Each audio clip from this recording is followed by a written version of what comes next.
Welcome to the MrpTech podcast. This is episode 7, and my name is Matt. This is a weekly podcast where I review multiple platforms and technologies to see which works best for you. If you've been listening for the last few episodes, or this is your first episode, give us a review on iTunes. Give us a 5-star review to help us get the word out about this show and to help us gain more viewers. In the last few episodes, we've been talking about Chromebooks in education, and Chromebook alternatives. Today, I want to start the episode with something a little different. On Friday afternoon, when I got home from work, I turned on my phone and went on to Facebook, and the first thing that I saw was that there was a live webcast coming on in just a few minutes about a company that I follow. The company that I am going to mention is SpaceX, and it was their launching of an inflatable habitat to the space station. And so I was sort of interested in seeing the launch and immediately put this video on my TV so that we could watch it. And within a few seconds, I actually caught the launch of this Falcon rocket going up to the space station, live webcast from SpaceX. If you don't know anything about SpaceX is operated by Elon Musk. It's his company, and what he is trying to do is privatize the space industry and make the space industry something that is reusable rather than not. What I mean by that is these launches that you will start to see more and more frequently over the next few months they have two goals. One is their primary mission of sending something to space, and they also have alternative goals. And with this launch, as with the last few launches, what their plans were to do is return the first stage of their rocket to a platform out in a drone ship in the middle of the ocean. And normally these first stages fall away into the ocean and can't be reused. And with this new type of technology, what they're trying to do is fire the engines on the rocket and land these rockets in an upright position on a drone ship. Now, what these are, they're not very big. They compare it to landing a rocket on a postage stamp in the middle of the ocean. They are very small ships. So I had seen a few of the previous failure attempts with these rockets, and they learned a lot from these failures. They weren't expecting them to stick the landings on these previous attempts. And, of course, the rocket exploded in a giant fireball each time for the last 4 times they've attempted this. They managed to land a rocket on land a few months ago, and that was the only time that they have been able to do that. So watching this rocket launch, I sort of had a feeling that they were going to attempt the drone ship landing again. So about 10 minutes in, they announced that the everything is going well. The first stage separated from the second stage, and within a few minutes there was video footage of the rocket making its way back down and making a perfect landing on this drone ship, which is pretty awesome to see. The video is available on YouTube. I would search SpaceX drone ship landing, and it's pretty awesome to watch the technology change from something that didn't work to something that did work. And this company puts everything out into the open for all of us to see. So it's pretty awesome, some of the technology that is out there and the math and the science that goes into making something like this happen. Something that was going almost 10,000 kilometers an hour, reaching orbit and then returning to Earth and having to slow down and then land on a pinpoint of a dot in the middle of the ocean is pretty awesome. So what has happened since then is the rocket was still upright. Once the rocket was safe, crews boarded the drone, and they actually have these metal shoes that cover the bottom of the rocket, and the rocket is actually welded to the drone ship itself. And then the drone ship has 4 engines that will move the rocket and the ship to port, where the rocket is then picked up with cranes, turned horizontal, and shipped back to the testing facility at Cape Canaveral, where they will reignite the engine 10 times to see if this is something that is safe for reuse. And basically what they want to be able to do is have rapid relaunches. So right now they are going to test this engine 10 times, fix what needs to be fixed, and then in a month or two they plan on relaunching the rocket with the next payload and testing to see if these rockets are reusable. So their goal is for rapid relaunches where this becomes mundane and boring, where they will land these rockets every time and then reuse them within a matter of weeks, and sort of becoming like our cars or trains or transportation where they become reusable all of the time, and it's just an everyday mundane thing to launch these things into space. And each launch they are saving tens of millions of dollars by doing this, and creates a future for the space program. Now, SpaceX isn't the only company that is involved with something like this. Jeff Bezos and Amazon also have, Jeff Bezos is the owner of Amazon, also has a rocket company that is currently sending missions into space, and they have currently landed a rocket twice on land, but have not been able to land these rockets on a platform in the ocean. Now, why is it important for these rockets to land on the ocean? Well, a lot of it has to do with the trajectory for launch, and the International Space Station is going 17,000 miles an hour, and basically it crosses the Atlantic Ocean in about 20 minutes. So they have a launch window that is very tight in order to be able to catch up to the space station.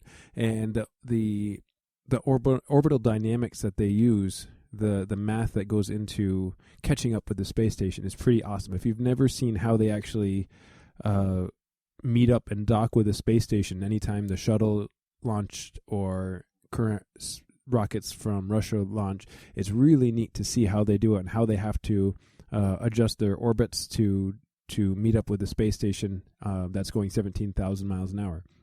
So with these launches, these rockets have to accelerate a tremendous amount, and it takes a ton of fuel to be able to do that. And especially if they're going into geostationary orbit much farther out, such for use like with satellites that get put into orbit. So these have a tremendous velocity, and returning to land is not economical. It would use much more fuel, and it's actually unsafe. If the rockets did not reignite, they could crash into houses and injure people. So this ability to land on a platform out in the ocean is much more suitable for these high velocity launches. So if you'd like more information about this, I definitely have a book recommendation. If you've never heard of Elon Musk or who he is, or if you have and want to know more about his company, there is a book that's called Elon Musk, Tesla, SpaceX, and the Quest for a Fantastic Future. It's by Ashley Vance. I listened to this book using Audible. There also is printed versions of this book as well. And it's the story of Elon Musk, how he starts off as a child from South Africa, becomes an immigrant in Canada and the United States, builds a company that eventually became PayPal, sold that company, started SpaceX, failed many times, started an electric car company called Tesla, also failed and did not release a product on time. And over time, his views have been thought of as eccentric, and each time that critics criticize him for coming up with these wild ideas, he is able to succeed, maybe not on schedule, maybe a little farther behind schedule, but he has succeeded in his electric car company, which has recently went from a $200,000 car all the way down to a $35,000 car. And now we are seeing SpaceX literally take off and launch now. Once it went from once every few months to now once every few weeks. once a month. Now their goal is to be launching every couple of weeks. It's pretty awesome. So that's a great book if you'd like more information on SpaceX, Tesla, and their goals for the future. With that, I have an iOS app pick today, and it's called ISS Spotter. And what this is an app that shows you the location of the International Space Station all of the time. And you can see how fast it is traveling around the Earth, how far away it is from you. And there's a forecast section that'll show you the next time the space station will be in view where you live. It uses the GPS on your phone to tell you when exactly the space station will be crossing over the skies. And if it's crossing over at night, it'll give you the exact location in the sky to look at, the exact elevation and magnitude that you need to be able to see it. So you can basically, it'll show you where the space station will be starting from and the trajectory over the sky that you'll see. If you've never seen the space station fly over, it's pretty awesome. So it'll show you the starting point and end point. It gives you the exact time that you should be able to see it, when the best visibility of it is, and when it goes back into the Earth's shadow. So that is, again, ISS Spotter for iOS. I do know that there are other apps for Android and other platforms out there. I do not have the names of them right now. But if you're an iOS user, ISS Spotter is a great app for catching the space station move across the sky. And it's really neat. I haven't had the opportunity to do this yet, but I have heard that it's especially neat when there are these launches that are catching up with the space station. And if you can catch it right at the right moment, you can actually see the other ship moving in on the space station. So I look forward to trying to see that again in the future. So that's enough of this thing that I happened to catch on Friday with the SpaceX drone ship landing. I've got a couple of recommendations that I gave you about that, and I want to talk now about something else that I've recently came across. And earlier this week, I had the opportunity to take some Office 365 training, and I think it fits good with the theme overall the last few weeks. Basically, in education, Microsoft has a volume licensing agreement where basically it's called Enrollment for Education Solutions, or EES. And what this is Microsoft offers an educational discount on Office products. Recently, Office 365 has launched. And if you don't know anything about Office 365, here's some ideas that we basically need to talk about, okay? So Office 365 is a subscription model for using Microsoft Office. In the past, every few years, a major release of Microsoft Office would happen. Office 2003, Office 2007, Office 2013, and so on.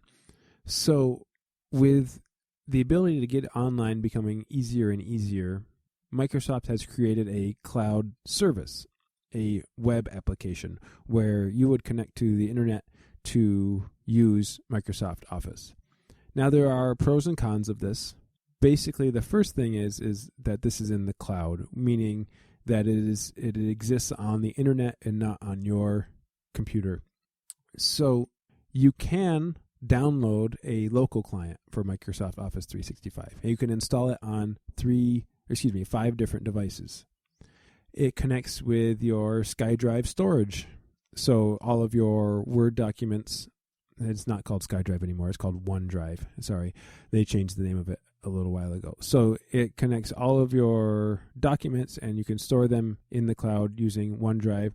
For education, you get 1 terabyte of storage if your school participates in this EES program.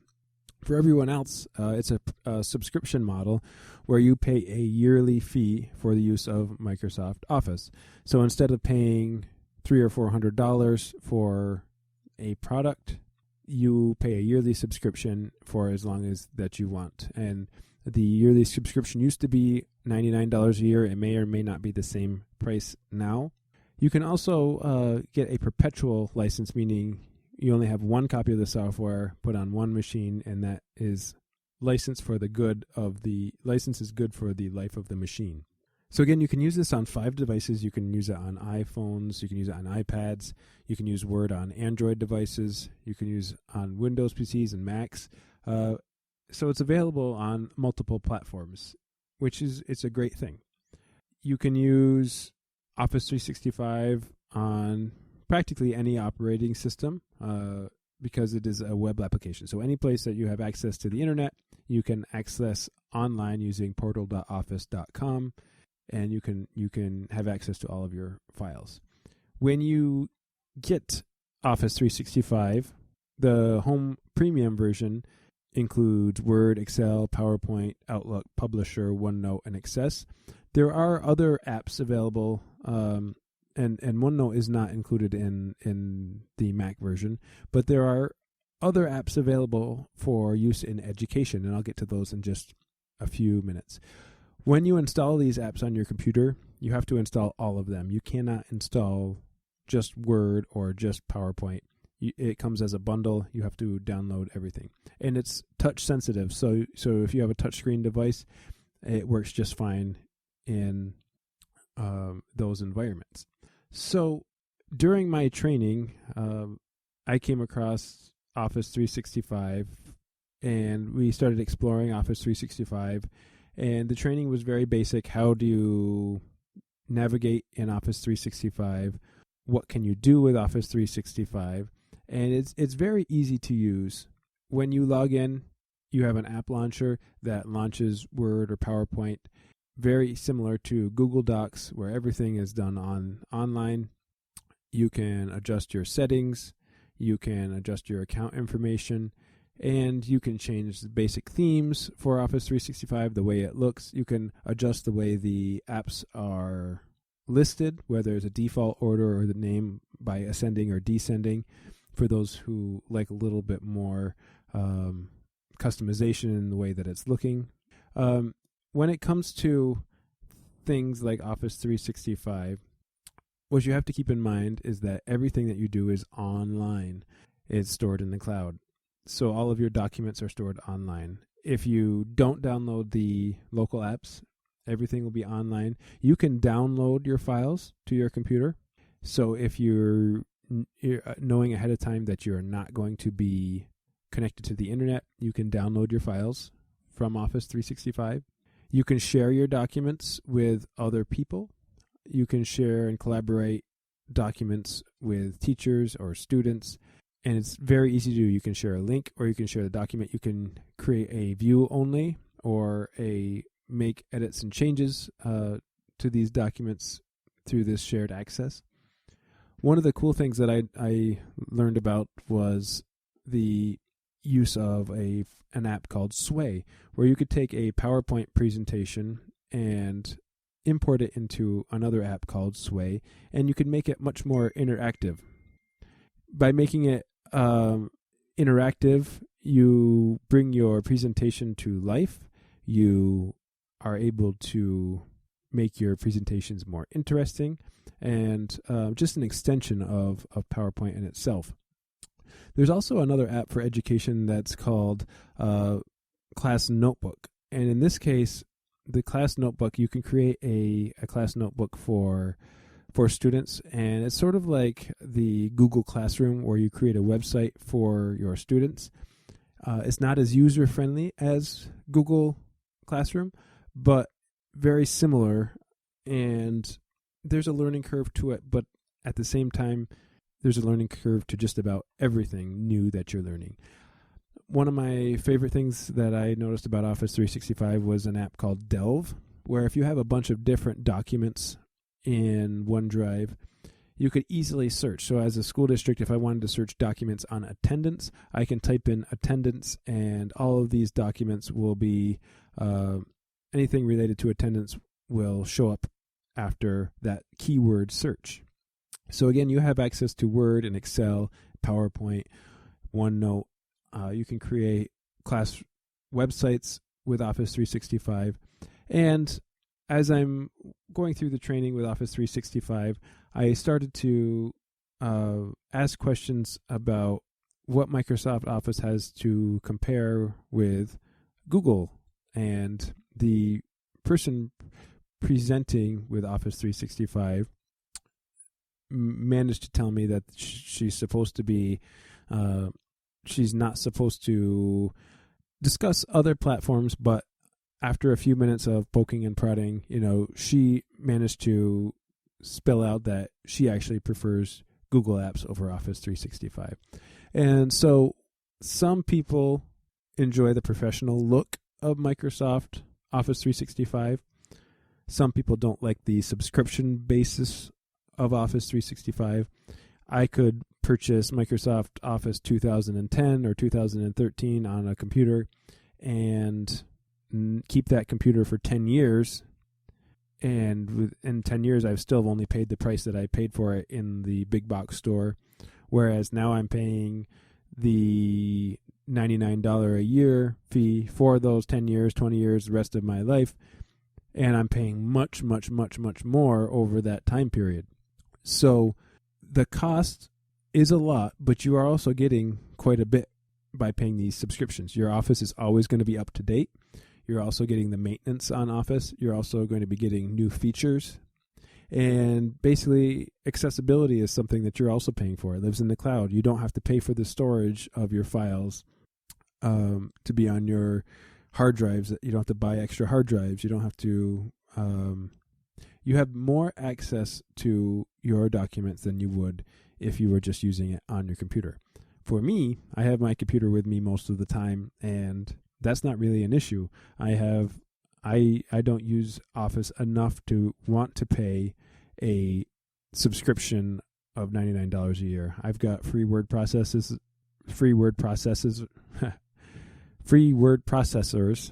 that I use, and it's compatible with Office, and I don't need to pay money for something like this. So that's just a very brief introduction to Microsoft Office and what it is. And cloud computing is becoming a big thing. I'm not a fan of cloud computing, and I've said that before in this podcast, that I prefer my storage local. I prefer to have access to my things all the time, and I don't want somebody else to have access to my products. And if you're storing files online anywhere, it's much easier for somebody to get a hold of your documents or your personal information. I prefer keeping it all on my computer. Again, that is in itself not secure in most cases, but I'd rather take the chances of having it on my computer than out somewhere on a server somewhere else. So with this Office 365 training, it was very basic, but I did get to dive in a little bit and see what it's used for in a classroom, how other teachers reacted to it. And there was a lot of teachers that were in this training program that had no technology background like I do. They caught on very quickly. It was very easy to use. There was an administrator that was asking about privacy issues. Microsoft has covered those issues as far as students goes. So there are things like that, just like Google Apps for education does not infringe on privacy for students. The same thing goes for Microsoft and their EES program. However, again, if you're buying the home premium version or similar products of Office 365, I don't think that privacy is the key goal for those things, and you may want to do some research on your own as far as that goes. I've heard stories of when Office 365 first launched, and ads were popping up based on what people were typing into Office 365, and that to me is not private or secure. And I don't want to be typing a text document and have ads coming up based on what I typed in a text document or something similar to that. So that's it for today's episode. And thanks again. I do appreciate the fact that you're listening to this show. Hopefully it's getting better. Hopefully I'm giving more information, and I'm going to keep expanding what I talk about. And this episode, we talked about not necessarily a platform and technology that you're going to use, but one day in the future may be very reliable and helps us progress as a civilization. SpaceX, that company is going to be growing and creating a rapid relaunch system for space travel, eventually having a space habitats, inflatable space habitats, where one day there may be a space hotel in orbit, or these rocket tests are now going to be amped up to the Falcon Heavy, which is a three engine rocket that will eventually be used to colonize Mars in the future. So there's a lot of great things happening, and I'm going to keep following that, and I'll probably give you an update on that as time goes on. But as for right now, thanks for listening, and this is MrpTech Reviews, and this is the MrpTech Podcast. Feel free to send me an email and talk about anything I may have gotten wrong, mrptechreviews@gmail.com. You can also visit my website, mrptechreviews.wix.com/home. Send me some feedback, give me some ideas about future shows, and keep tuning in every week. This is going to be a weekly podcast from here on out. Hopefully we'll be looking at Wednesday releases. Until then, thanks for listening and have a great week.